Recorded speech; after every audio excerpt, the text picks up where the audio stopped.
Joining us now is NBC's Josh Lederman, New York Times chief White House correspondent Peter Baker, and Mark Polymeropoulos, who spent years as a CIA officer and was chief of operations in Europe and Eurasia. Thank you all for joining us. Josh, let's start with the conflicting reports on what happened yesterday in Gaza City. What else do we know?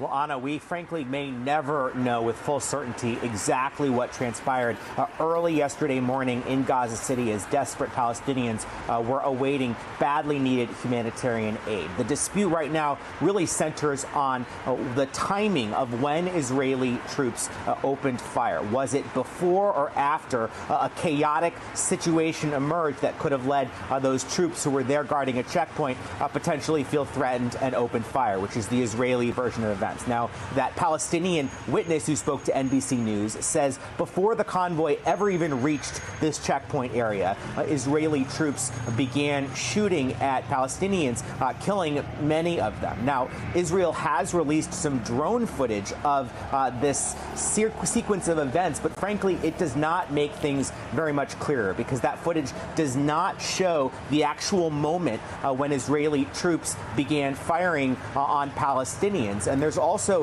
footage that does show thousands of Palestinians gathering around these vehicles. And in fact, in some of the video, you can see people on the ground very close to Israeli tanks. But it is unclear whether they are wounded or dead, nor whether exactly what happened to lead to that being the case. And so this remains very much a dispute as France is now saying that they believe Israel was targeting civilians, and the EU's top diplomat is calling it a violation of international law to deprive people of the food that they need to survive on it.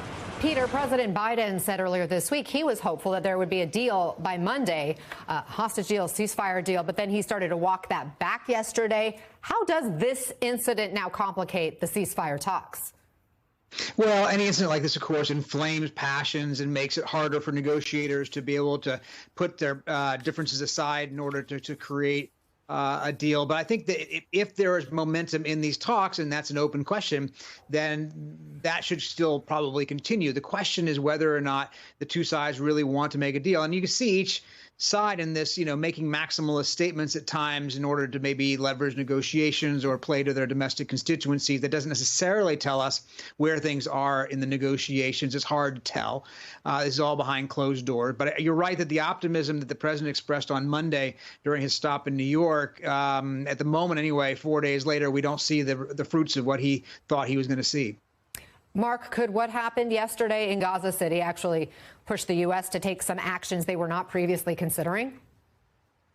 Angela, I think we're going to have to now. So much of kind of the hope was that there would be a breakthrough on the hostage talks, which of course would lead to a ceasefire and then really, rushing in humanitarian aid. But it doesn't look like that's going to happen. I think some of the reports today are that actually the talks have broken down, that Hamas didn't come to the table, in fact, with lists of hostages who are still alive. So this doesn't seem like there's going to be any breakthrough. So what does the U.S. have to do?